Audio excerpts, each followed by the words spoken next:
Today's daf we're going to be learning is Zevachim daf tzadi dalid. We're going to start with a quick review of our Mishna. We saw in the Mishna, we were talking about the mitzvah of cleaning blood off of clothing and also the issue of the different vessels that the sacrifices were cooked in, and there were methods of either cleaning them or breaking them because of the issue that we couldn't leave the meat that was in them or absorbed in them anywhere past the time that the meat is permitted, or have them then, which is forbidden, get into other vessels.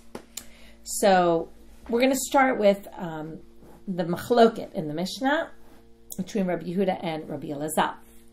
We're going to see it more in depth in this braita. So we started with a braita at the end of Tzadi Gimel. Tanu Abanan, beged en li ela beged. So the beged that needs, that's a piece of cloth. How do we know also, or mishuv shat, the hide once it's taken off the animal? Right, so that's including something additional. It must be something that's not yet considered a beged, which is the skin when it's taken off the animal, but we haven't yet designated it to be used for something in particular. So it's not yet impure, but it's potentially is going to become impure down the road. So that's enough for Rabbi Yehuda. And that's what he says. Asher yazeh alav comes to include some additional case. So maybe even before it's taken off the animal, no, it has to be it is potentially to become impure. This also needs to be. That's divrei Rabbi Yehuda. I'm still reviewing yesterday's daf. Now we're starting with Rabbi Elazar. Rabbi Elazar says, beged, en li ela beged, minayin l'rabot sak. He says it comes to include a sack, okay, which is made of goat hairs, v'chol minei begadim, and other types of garments or cloths. Asher aleha techabes. Okay, because it's actually asher yazeh aleha techabes, which again is an inclusive term. Yachol shani marbe or mishuv shat. So you might have thought I would include hide after it's taken off the animal, like Rabbi Yehuda. Well, Talmud lomar beged. No, it has to be like a cloth. Ma beged davar makabel tuma, afkol davar makabel tuma. So just like clothing is something that's susceptible to impurity, this also needs to be susceptible to impurity. And a piece of leather, before I've designated what I'm going to do with it, is not susceptible to impurity yet. My benayu, what's the difference between them? Now we know what the difference is between them. It's leather. So Rashi explains what's really the source of their debate, and that's why do they each understand beged in a different way.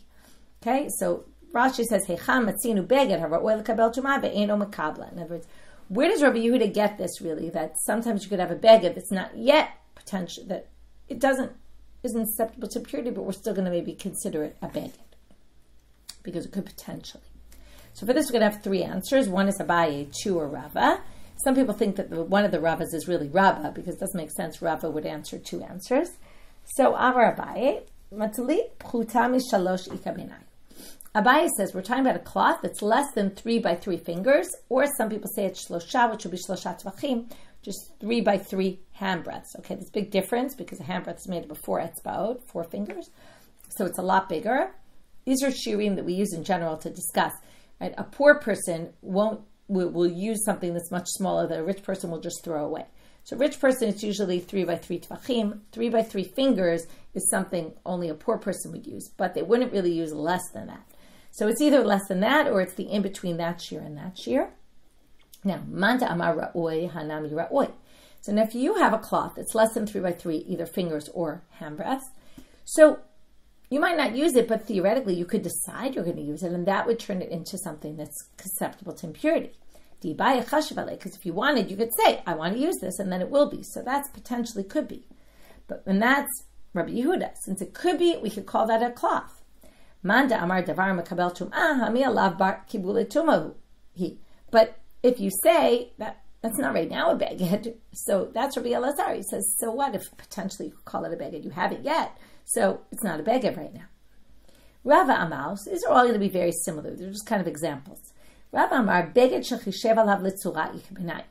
If you plan to embroider, so you have a garment and you plan to embroider it, but you haven't yet. Okay, so I was thinking nowadays, right, you go to get an iron-on printed on your shirt, some sort of design.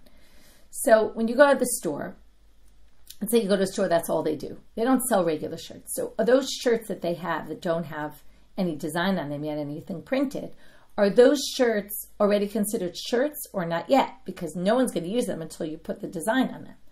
So, Manda Amara, if you say, look, it's potential. So hanami ra'oi. Why? Why is this ra'oi already? Because now, even though you're planning to put the iron on or the printer, you're planning to print on it, but you're not gonna. You could decide. Let's say food spills on your clothes right then, and you want to change your shirt, and that's all that there is, or there's shirts. You might actually use it and say, I'm going to use this just as is. So because of that, it's already considered a beged. But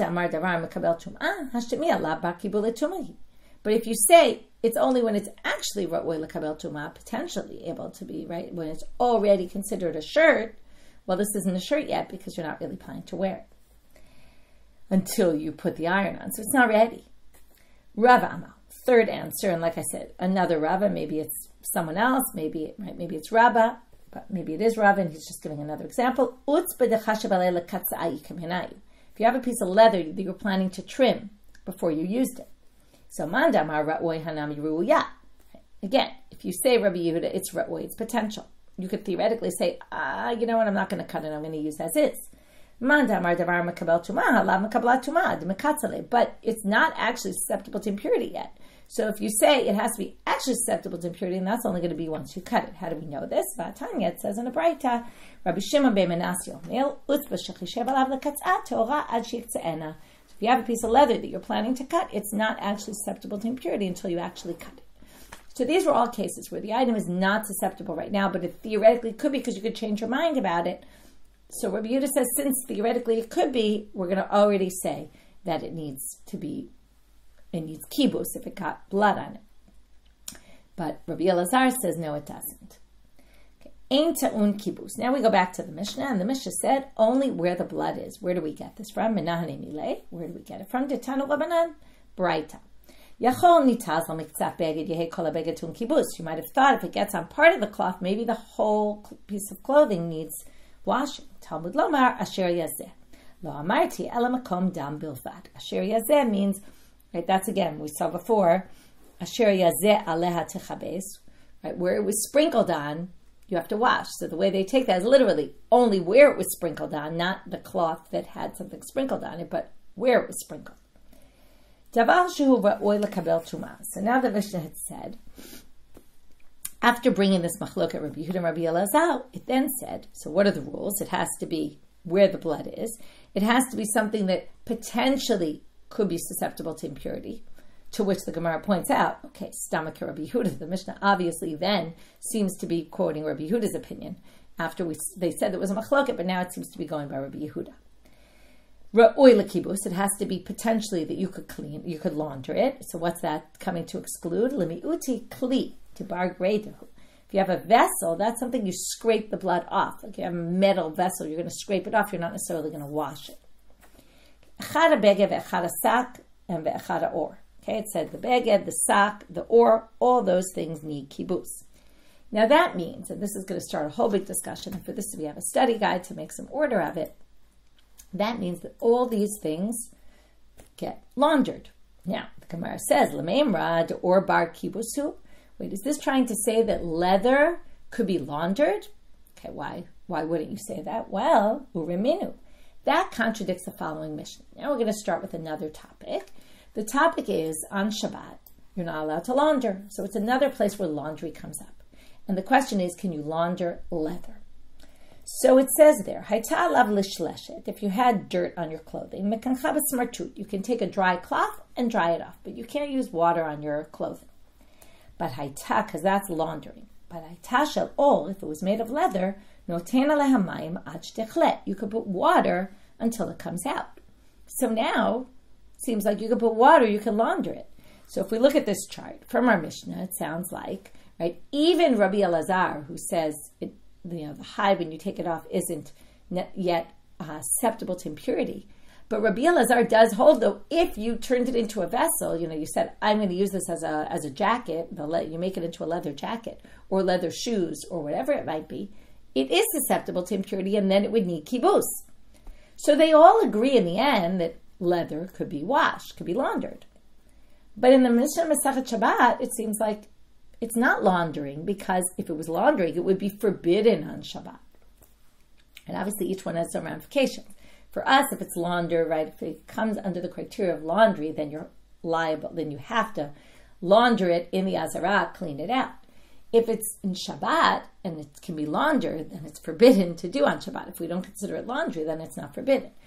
In the Mikdash, if we don't consider it laundry, then you don't have to wash it, actually.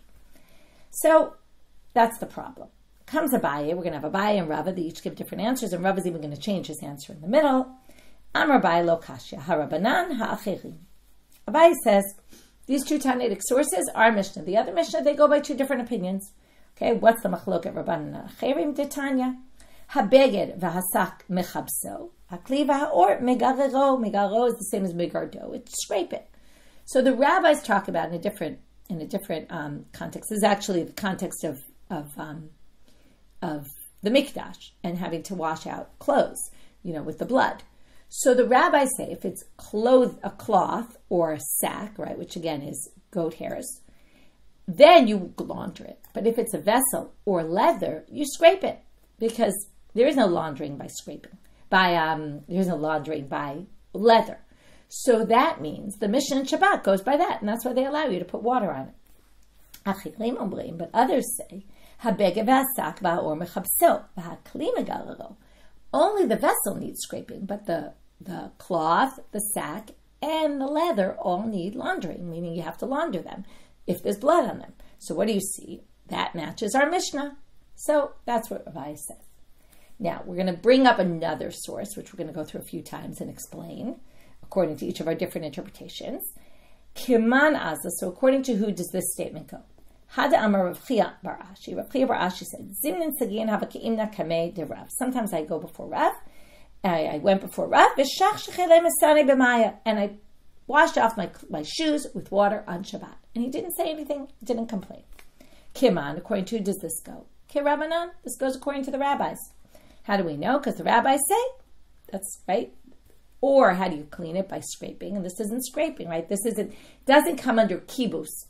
That's forbidden on Shabbat by putting water, because that's not the way you launder it. Okay. Now comes Rav. First, he's going to raise a difficulty with Abaye. Then he's going to answer his own answer. Then he's going to raise a difficulty on himself, resolve it. And then he's going to add raise another difficulty on his own opinion and come up with a new interpretation. Okay, so let's start with Rav. Rav says, Umi'ika lamandamar. He says, wait a minute. Abaye, how can you possibly say that it's this machloket acherim and the rabbis, whether or is laundering or is not laundered, right, gets laundered, doesn't get laundered, Mi'ika lamandamar, or lav bar kibusu? How can you possibly say that you don't launder leather? V'haktiv, there's an explicit pasuk. V'abeged, o ashti o ha'erev, o kol kli ha'ol asher t'chabes. It's talking about leprous marks. There's a third category. You have a leprous clothing, so you have to launder it also. You have to clean it out. Now, the pasuk is talking about some particular detail in it without getting into that right now. But it says a beged, and it says kli or asher t'chabes, that if you launder it. Now, what does that mean? Obviously, the Torah says leather goes with laundering. So no one can come later and say leather doesn't get laundered when the Torah says it explicitly. So he completely disagrees with Abaye. So how's he going to explain it now? Because we have sources that say yes, we have sources that say no. So, Abaye tried to say it's a machloket tanaim, how to understand it, but you can't say that the rabbis hold that there's no laundering by leather when it says so in the pasuk. Ela Amar Rava, kra umatnitin birakim, ki pligi bekashim. The Mishnah and the pasuk, okay, meaning our Mishnah, where it says there's laundering by leather, and the Mishnah that says the pasuk by leprous clothing, is all talking about soft leather. Soft leather can get laundered. When we had this, both Mishnah in Shabbat that said you could pour water on it, and this machloket acherim of the rabbis, their machloket is about hard leather. Can hard leather be laundered? Can it not be laundered? The rabbis think it can't. It's not laundered, and that's why you can put water on it according to the Mishnah. Now, Bahama Rav Chia Zimnin Sagin Avakim Nakamei Derav Shachshchelem Esane B'Mayim. So how do you explain them, Rav Chia, and how he washes shoes? Bekashim ukirabanan. You have to say it was hard leather, and it was like the rabbis who say there's no washing, there's no laundering by hard leather. But after Rava says this, Rava starts with some difficulties. Okay, first difficulty. Hadar Amar Rava. After that, he said, "Lav milti damre." It's not right what I said, because niku nemalei lekra Dechiktivan birakim ktivan. How can we say this pasuk about leather clothing or leather, vessels, things made of leather, are only talking about soft leather? Mi lo askinan is a funny line. Are we not talking about klei aksalgia habaim mimedinat hayam? Wait a minute. People get these things from abroad, these leather vessels that they get. We don't know what they are. Maybe clothing, maybe shoes. We don't know. Okay, like nowadays people like to import all sorts of nice leather items from different places. Apparently they did that in those days as well. He says the Torah must be referring to those as well. And the Torah said they need kibus. In other words, how can you say that the leather, when it just uses a general term leather, it must be talking about even these items of leather that we get from other countries which are hard? Okay? Meaning, again, it's kind of strange because the fact that they get this kind of hard leather doesn't mean that in the Torah that's what it was referring to. But his main idea is that the Torah never says it's only soft leather, so it must be hard leather. It must include all kinds of leather. So that's not a good answer that I suggested by differentiating hard and soft. To which he answers and he says, Tzarat kevan de migufe kaparcha mechalchale u'mishavyale rach. He says no. Leprosy, he's now going to answer this question without rejecting his interpretation. Only the next question is going to reject his interpretation. But what he's saying here is that leprosy, since it comes out on the body, in other words, it's you're wearing the clothes on your body, and the body is, when you're wearing leather clothes, what happens? From wearing them, they soften. So basically any clothing on the body, that we're assuming this leprous clothes are clothes that people wore, are naturally going to be soft. So we resolved issue number one. But now he comes up with another problem. And he says, Ella Amarava, Tsarat, I'm sorry, I did that already. Amarava, last line in Amar Aleph, then we'll turn to Amar Bet. Amarava, Ikashali Hakashali. But if you want to raise, I really do have a real difficulty against what I said. And here's my difficulty. Karim ukisatot. Now he's going to talk about pillows and covers like couches and things like that, or covers that people sleep on. Dirakininu. Now, obviously, if you're sleeping on them or sitting on them, right, it's going to be soft. You're not going to have a pillowcase that's hard. Apparently, they made pillowcases out of leather. And now we're going to quote another Mishna Masechet Shabbat. Utnan haytashel ol noten alehamayim ad techle. If it was leather, you put water on it until it comes out. So here you have soft leather, and you see that it can come out. Remember, he said, the Mishnah that talked about pouring water on it must have been talking about hard leather. So this doesn't make any sense then, according to what he said. Ella Amar Rava, so Rava comes up with a new explanation. Now, until now, we thought throwing water meant washing, but now he's going to say, wait, throwing water is not washing. What is it? Ella Amar Rava, kol kibus delele kiskus lo shmei kibus. Any kibus that doesn't have washing, like rubbing, right? What do we do when we wash, right? We rub it together. That's not kibus. So if you just throw water on shoes or on a leather garment or whatever it might be, that's not laundering. And that's why for Shabbat, it's actually permitted. And what we do in the temple, right, on the or, we do water and this kiskus, which is, rubbing it together. And furthermore, Hada Amar Rav Chia Barash is in Nitzigian Avakim Nakamei Derives B'Shach Shechelei Masane B'Maya. So what do you see here? Shichshuch in Aval Kibus Lo. It seems to be, now if we really read his words well, he says Shichshuch, he pours it on, but Kibus Lo, but he doesn't launder it. Now, you have two ways to explain this. Either you say Ibirakim Ukedivrei. Maybe it's talking about soft, and since again, you did Shichshuch, you didn't do Shifshuf, right? You poured the water, but you didn't rub it, so then everyone agrees it's permitted, assuming it's soft. Now, if it's hard, okay, now, ibekashim ukeachirim. Now, we didn't really discuss hard until now in Rabbah, but now we're going to see that the machloket, since everyone agrees that soft leather is laundering, right, assuming you do shifshuf, then what's this machloket, the rabbis and the achirim, is the beged, is or mechabso or not, or megararo. That must be talking about hard leather. So you could possibly explain the whole thing about Rav, Rabbi Chia bar Rav, that did in front of Rav, and he didn't say anything, was talking specifically about hard leather, and it was according to the rabbis who say, because remember, what did we say? Shichshuch in kibus lo. Why can't you do kibus? Because the rabbi's view, or, right, you're allowed to do, one second, let me just think about it for a minute. That's why, acherim, right, doesn't match the rabbis, that's why I was stuck. If you say like acherim, then you say there is kibus by leather, and that's why he could only pour the water, but he couldn't rub it together, because that would be kibus even in something hard.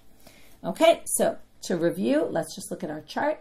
We started with Abaye, who said it's just a machloket tanaim between our Mishna and the Mishna in Shabbat that seemed to say you could pour water, which we thought meant kibus, because the rabbis say there is no kibus by or, and that's why you can do it on Shabbat, or you won't be liable if you do it on Shabbat. Whereas acherim say no, it is kibus, and that's why we do it in the mikdash, right, on leather. Then we move to Rava, who first thought it's going to be a distinction between soft and hard. In the end, he does keep that distinction somewhat, but he says the following. He still thinks the machloket, the rabbis and acherim, is in hard.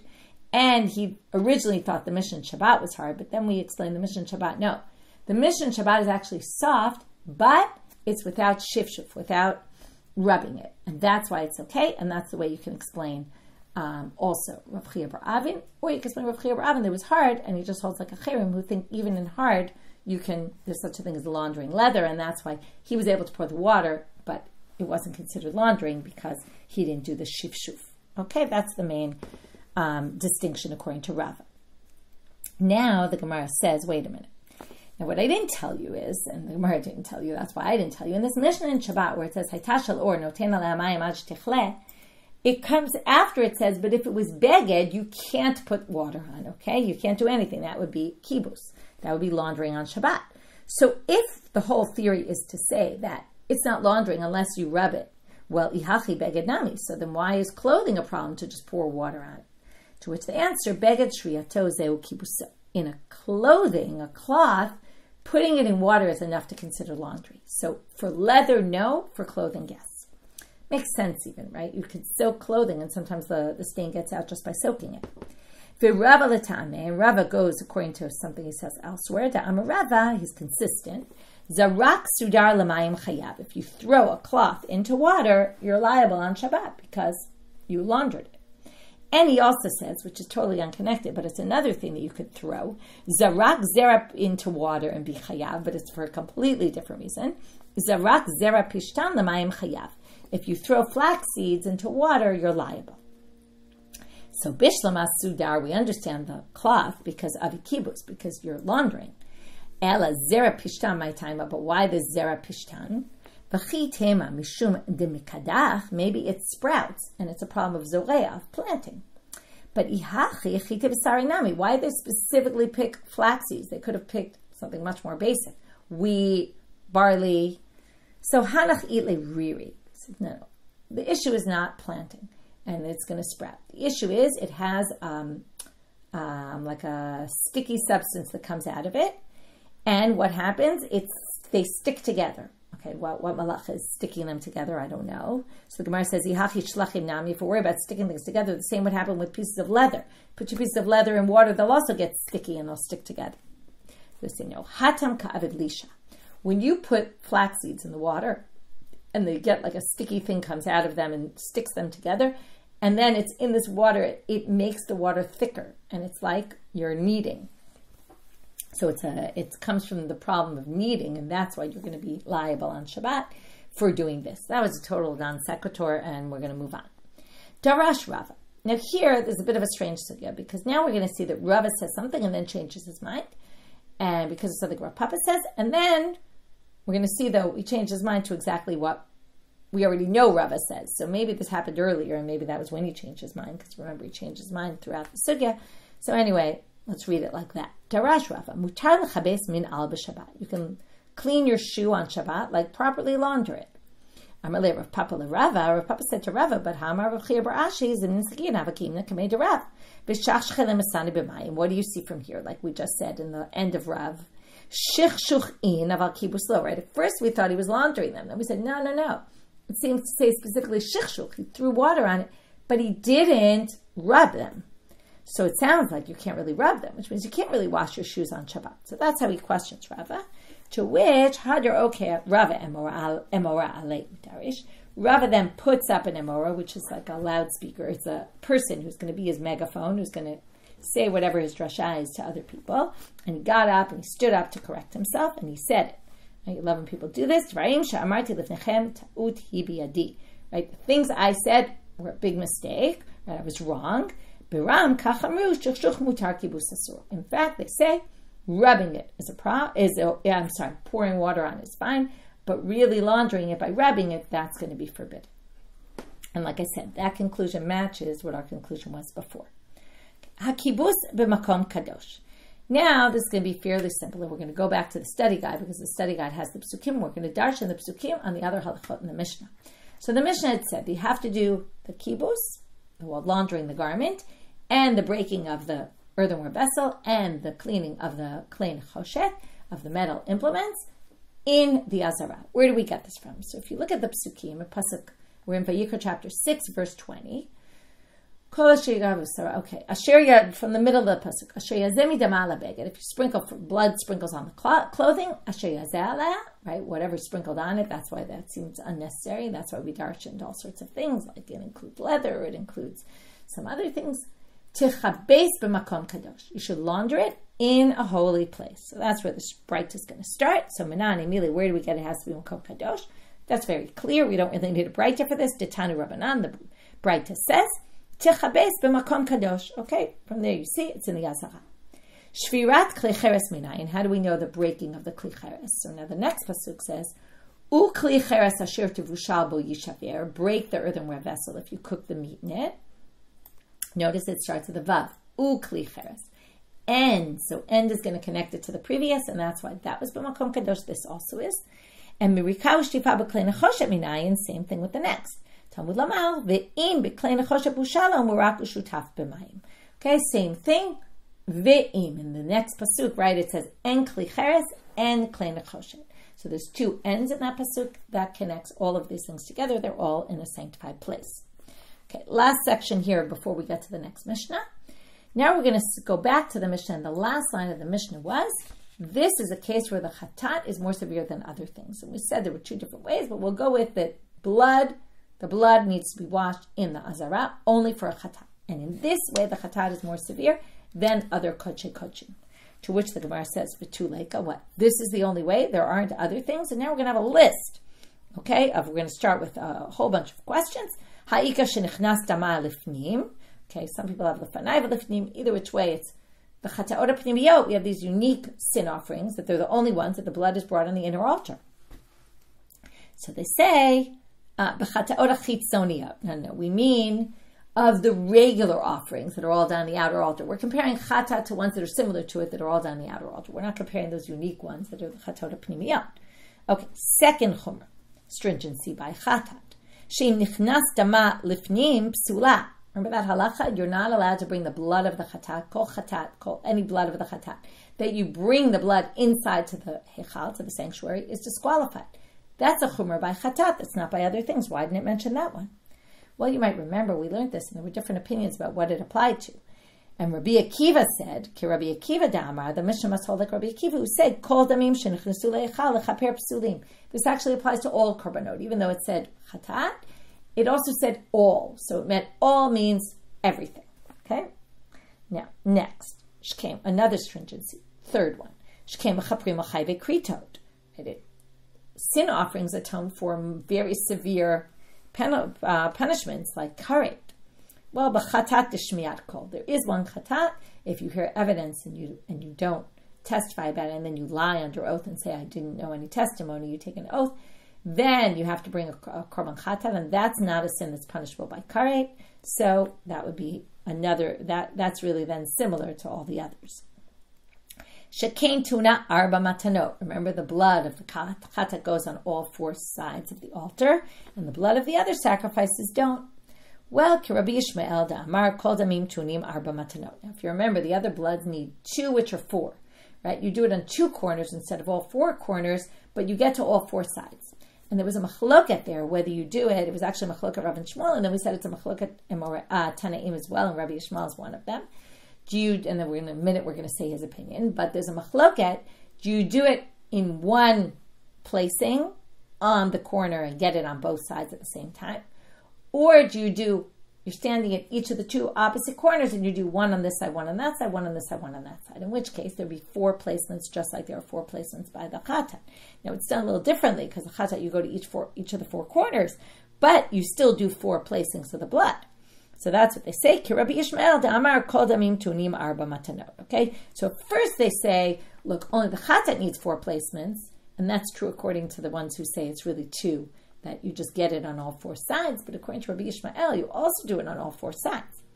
But al arba kranot. Now we get to the question that they can't really answer, which is, but only the chatat needs all 4 corners. This does mean that you do on 2 corners, you get to all 4 sides in 4 different placements, but you don't have to go to all 4 corners, whereas the chatat needs to be on all 4 corners. To which the Gemara, and then we're stuck, because this isn't the only chumrah, stringency of chatat, right? The one about kibus, about washing the blood out. So they answer, okay, wait a minute. Vilita mech, according to what you're saying, ha'ika keren, they also have to be put, the chatat, on the corner itself, on those horns of the altar. Ha'ika etzva, the kohen has to dip his finger, that's another chumrah. And ha'ika chudan, there's also, according to some people, you have to do it exactly on the corner where the 2 sides meet. Ela chad mitrei tzlata chumrei naki. They only chose 1 out of 2 or 3 chumras, but there really are more. It doesn't mean this is the only chumrah. Right? That was the topic they were talking about. So they said in this way the chatat's more severe. Yeah, there's other ways also. Okay, new Mishna. Beged sheyatzah chutz leklaim. Now we learned about sacrificial items. You can't take them out of the azara. What if you took out the blood, the shirt that had the blood on it, out of the azara? Now you have to clean it in the azara. But what if you took it out? Well, there's nothing disqualified. It's anyway not something you're going to use and put on the altar. So it's fine that it went out. You just have to nichnasu mechabsel mukom kadosh. You just bring it back in. Very simple. But what if you brought it out, nitma chutz leklaim, and then somehow the cloth with the blood on it got impure when you were outside? So now you're stuck because you can't bring it in. On the other hand, you have to wash it. And where do you have to wash it? In the azara. But you can't bring it back to the azara because it's impure. You can't bring impure things in. So what do? You get rid of the tumah. How do you get rid of the tumah? Oh, you tear it. You tear the shirt. And once you tear the shirt, it's not susceptible to impurity, and the impurity leaves it. Okay, we have this with earthenware vessels. You can break an earthenware vessel, and then that's not impure anymore because it's not a vessel, and it doesn't have impurity. So you tear it. And then you go back in and you take the part that has the blood on it, and you wash it in the holy place. We're now going to do the same thing with the earthenware vessel and with the metal implement, just each one has its own little unique way of doing it. So the kli cheres has to be broken. So what do? If it takes, again, this is part 1. You take it out of the azara, it doesn't become impure. So you bring it back in and then you do it and you do what you're supposed to do, break it in the azara. But if it got impure, nitma chutz leklaim, if when you took it out it became impure, nokvo, you make a hole in it, because a vessel with a hole in it, an earthenware vessel with a hole is useless. Nichnas v'shavro b'makom kadosh, and then you bring it back in, because then once it becomes useless, it's not susceptible to impurity anymore, it's no longer a vessel, you can bring it back in and you break it completely then inside. Klei nechoshet she'asah chutz leklaim, nichnas u'morko v'shotvo b'makom kadosh, right? So if you have this metal vessel that went out, you just bring it back in and you do the shtifa marika. We're going to talk about all what that is exactly further on, a few more dapim. You do that in the azara. Nitma chutz leklaim, but if it became impure outside the azara, pochato, you have to really make it smaller, meaning a small hole like you do in an earthenware vessel isn't enough. You have to make a bigger hole, because a metal implement can be used for all sorts of things, unless it's a really big hole that you've really kind of made it very useless. Then it will be not susceptible to impurity anymore. And then you can bring it back in and do the marika and shtifa, the washing and the rinsing and the scouring in the azara. Okay, we'll start with this question of Ravina and see how we answer it. Matkifla Ravina. Ravina says, wait a minute. Let's go back to the clothing. Kor'o, if you tear it, you have a problem, because then it's not a cloth anymore. Now, so that's good for impurity purposes. But when we bring it back in, we have a problem, because what's the commandment? Beged amarachman v'lav begedhu. They say you have to wash the beged. It's not a beged anymore, because it's not. That's the whole point. We just tore it. It's not even considered a beged. So they say the mishayir b'akadema aporet. They leave a little bit. Okay, Rashi explains what this is. You don't like you make a tear down the front, but you don't completely separate it into two. You leave a little bit of like a length of a handkerchief type thing. And then, right, it's going to be tahor from its impurity because most of it really isn't useful, but you do have a little piece and then it's still a beged and you can then wash it and be yotzi or chiyuv of washing the beged. But the Gemara says, what do you mean? It's not susceptible to impurity if you leave a ma'aporet. Ini, it is. Listen, ha'amar Rav Huna lo shanu ela. Okay, Rav Huna was talking about a Mishna in Chulin. Okay, we're talking about impurity. And it's talking about a talit that becomes impure. And then it says they start to rip it. Okay, as long as you don't leave over, lo shanu ela shelo shiyer b'kadei ma'aporet. He explains this Mishnah that that's only if you didn't leave over a ma'aporet. Then it will be impure. But if this cloth is still somewhat together and you have this amount of cloth there, like a ma'aporet, then it's as if we view this as one cloth and it's totally susceptible to impurity. So now we're back to how do you bring it into the temple? And it's really this question of how do you, on the one hand, call it a cloth and on the other hand, not call it a cloth. It's right. You need it to be a cloth for the purposes of that, but not for the purpose of that. It's very confusing. And it seems like the criteria are the same. To which the answer, midrabanan. What Rav Huna was saying is just gzera derabanan. It's really not susceptible to impurity. On a rabbinic level, the rabbis said we're going to call this impure because it's still you have a piece of cloth there. But it's really not. And therefore, for the Torah law of bringing it back into the Azara, we allow it back into the Azara and allow you then to do kibbutz on a beged because it's enough of a beged for kibbutz, but it's not enough for impurity. With that, we finish. So let's review our daf. We started with the issue of the machlok of Rabbi Elazar and Rabbi Yeshua about the beged, about the leather. Once it's right, when it's not yet, is it ra'oi or not ra'oi? We talk about the nafkaminas of how they understood the word beged in the pasuk, and then right, 3 different explanations there. Then we talked about it doesn't need kibbutz. Only the spot needs kibbutz. We saw the drasha for that. We saw this idea about what does it mean ra'oi the kibbutz? Well, that you don't scrape it generally, and then we have this whole thing about is leather something you scrape or is leather something you launder? And then we had this contradiction between this and the Shabbat, and how do we resolve it? Either, right, there's some machloket about it, or we had some other way of explaining it. Then we got to the, so we had Abaye's explanation, we have Rava's first explanation, Rava's second explanation, and from there we got off onto the kibbutz b'makom kadosh. Where do we get it from the psukim? And the other things have to be b'makom kadosh because of the vavs that connected them. Zechomer bechatat. Wait, are there other stringencies about chatat? So we resolve those, and then we ended with what happens if it leaves the azara, and then you have to bring it back in. But if it becomes impure, then you have to bring it back in a way that it's already not susceptible to impurity, but yet still is considered a beged. And that was the whole navigating we did at the very end of the sugya. With that, we finish for today. Wishing everyone a good day and a happy Hanukkah.